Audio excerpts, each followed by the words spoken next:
আপনি নিজেই বললেন যে এটা একটা গুঞ্জন শোনা যাচ্ছে, তো গুঞ্জন তো গুঞ্জনই। আর এটা যদি ঘটনা হয় সেটা তো আমরাও দেখব। আপনি বললেন যে এটা একটা গুঞ্জন, গণমাধ্যমে আসছে, হতে পারে আপনারা রাষ্ট্রপতিকে জিজ্ঞেস করতে পারেন। প্রক্রিয়াটা না, এটা রাষ্ট্রপতি সাংবিধানিকভাবে ইনি পদত্যাগ করতে চাইলে অথবা স্বাস্থ্যগত কারণে যে কোনো কারণে চাইলে তার সেটা অপশন আছে, কিন্তু আমরা তো জানি না। সরকারের কোনো পদক্ষেপ নাই এখানে, সেটা তো সরকারের পক্ষ থেকে তো আর কিছু বলা হচ্ছে না।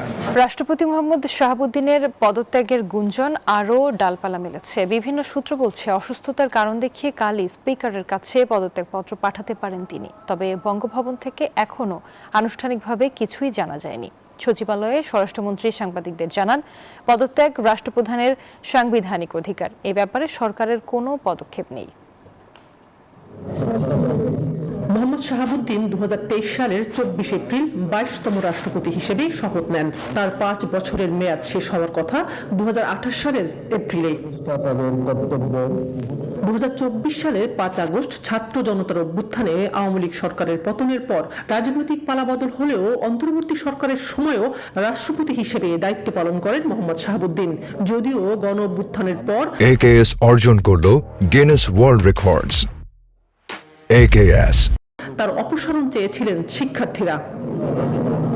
12 ফেব্রুয়ারি নির্বাচনের মধ্য দিয়ে বিএনপি ক্ষমতায় আসার পর সরকারের রাজনৈতিক পটভূমিতে ভিন্নতা তৈরি হলেও রাষ্ট্রপতি শাহাবুদ্দিনকে সঙ্গে সঙ্গে সরানোর পথে যায়নি বিএনপি।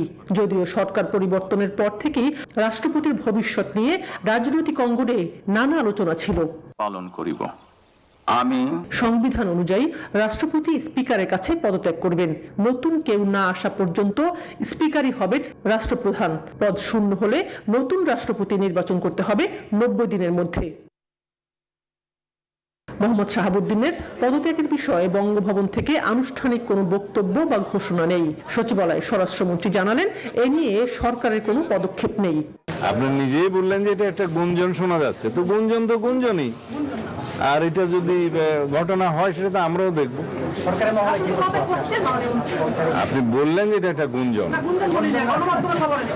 গণমাধ্যমে আসছে, হতে পারে আপনারা রাষ্ট্রপতিকে জিজ্ঞেস করতে পারেন। প্রক্রিয়াটা না, এটা রাষ্ট্রপতি সাংবিধানিকভাবে ইনি পদত্যাগ করতে চাইলে অথবা স্বাস্থ্যগত কারণে যে কোনো কারণে চাইলে তার সেটা অপশন আছে, কিন্তু আমরা তো জানি না। সরকারের কোনো পদক্ষেপ নাই এখানে,